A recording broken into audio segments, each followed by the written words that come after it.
So yeah, I just wanted to share my experience at Bikram Yoga, which am just I've just fallen in love with that class, and now it's all I want to do.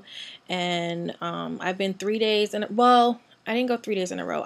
I started on Wednesday, and I went Wednesday, Thursday, and then I didn't go Friday because I went tanning, and then and then I went back on Saturday. I love it. I love it. And if you haven't heard of Bikram, it's basically the yoga where you're in a hot room. It's like 105 degrees or something like that. And there's 26 postures that you do. Postures meaning like movements, poses, whatever you want to call them. The class is 90 minutes. And I thought it was 60 minutes. So when I got there and the teacher was like, the class is 90 minutes. I was like, this bitch is out of her mind. I was like, I can't stay in this room for 90 minutes. And you have to get there a little bit early because it's always crowded. Like I've been at different times and it's just always crowded. So you have to get there early. So say you get there 15 minutes early, then you're in there for the 15 minutes and then for the 90 minutes of the class. So it gets to be, that's just a little bit much, but I like it anyway. But I just wanted to share some tips with people who are thinking about going, because I know a lot of the people that follow me on Twitter have been asking me, tell me about the Bikram class. I'm thinking about going in my city, blah, blah, blah. I'm in DC, so I go to Capitol Hill Yoga, which is 410 H Street Northeast. And I don't mind saying that because I don't mind giving them a little plug because they have a really good studio. So I was told before I went to Bikram Yoga to, one, don't eat 2 to 3 hours before the class. And then they said bring water, bring a towel, freeze some water and like put it in the towel, before you go because you're going to have to drink water. And then there was something else that people told me to do. Don't eat, don't bring a towel. Oh, and you have to bring a mat, of course, or you can rent a mat. But that's pretty much what you need. The mat, the water, towel, that kind of thing. Okay, so but I get there and and you have to wear something that is pretty much naked. Like you can't just go in there with your regular workout clothes. Although there's a lot of girls in there that came in there, black girls especially, they came in there with their regular clothes on, like what they were regularly work out in, like leggings and tops and t-shirts and stuff like that. No, you can't wear that to big. You'll pass out. In fact, one girl, she missed part of the class because she was lying down and she had on a t-shirt and like they kind of like resemble sweatpants, and it's like sweat 105 degrees. That doesn't sound right. So anyway, so she was all messed up.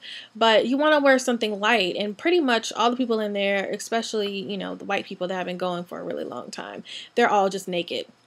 I mean, like the men are wearing underwear, the women are wearing like basically bra and panty type stuff. But for the most part, people are wearing little shorts and wife beaters, which is what I wore. So yeah, don't go in there wearing regular clothes or whatever. But anyway, so you get there and then of course you change your clothes and whatever. So I get there, my friend went with me, and we go in the room, and like 105 degrees is hot, and you've been through summertime before, so you just know it's hot. But when you get in there, it's just not prepared. And then of course there's an interesting smell, especially if you go late at night. Like I went like 8 p.m. my first 2 classes, so the smell, I can't. Well, actually I can because I'm going back, but yeah, it's an interesting smell, so whatever. But what I didn't know is that when they said bring a towel, I'm just thinking like a regular towel, but you actually need a full body towel, or like a beach towel, because you have to put it over the mat. So that you really need 2 towels, because you need one to go over your mat, and then you need one to like wipe your sweat with. Okay, so you get in the class, and basically, they don't want you to talk in the room at all. So you get in the class, and then you lie on your mat. You put your towel over your mat. You lie on it, and you have your legs by your side, and that's kind of how you get a little meditation going on before the class starts. Now, when the class starts, you cannot drink water for 25 minutes. So 105 degrees, you go through, you do every posture twice, or a set of every posture twice. So for the one posture, there's like 10, you do like 10, and then you stop, and then you do 10 more. So just your, 25 minutes, no water. So drink a lot of water before the class.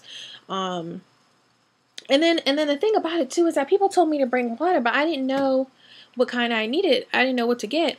So I just thought, oh, a bottle of water, but a bottle of water is just not enough. Well, not for me. I mean, you have to get a big bottle, but this is what I got.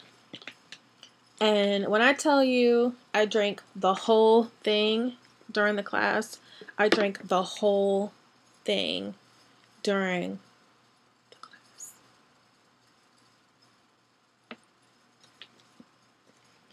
I mean, like, it was hot in there. It was hot in there. And then, so you need that. And you can't drink water for 25 minutes. What else did I wanted to tell you guys? It's funny, too, because the warm-up, well, they call it a warm-up, but the first 10 postures, I think, or something like that, is considered a warm-up, and then you get to the floor. So anyway, so the first part of it is, you standing up and holding your legs up all types of which ways, and then you go to the floor and you do a bunch of different stretches. And it's hard, and they tell you that it doesn't matter what your fitness level is. Bikram will always be hard because there will always be something for you to work up to. A lot of it is mental, so I thought that was good to know. But so far, I'm enjoying it. I'm considering doing a Bikram challenge, which I would do it in November. I wouldn't do it for October. I'm not ready yet. But during the challenge, you have to go, if you go either 30 days or 60-day challenge, you have to go 30 times in 30 days or 60 times in 60 days. So yeah, but I can't do that right now because I'm not ready to do that. But I may do that for November, so we'll see. I'll let you know. If there's any other questions you have about my experience at Bikram, just let me know. Put it in the comments.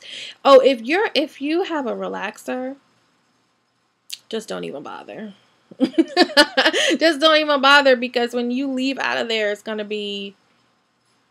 just gonna be a whole hot mess because you sweat so much. And I know for some black girls, like, if sometimes you'll do like a wrap around your head or something like that, and then, well, this is what my friends used to do. I don't get relaxers, so I have no idea, but they used to wrap their head and then while they're working out, and let it, after they leave the class, let it dry, and then they would unwrap it and maybe like blow dry it or flat iron it. But I can't see somebody doing that 2 or 3 times a week. So if you're going to try the class out, just in case you don't like it, I would try it out right before you were going to wash your hair anyway. But that's just,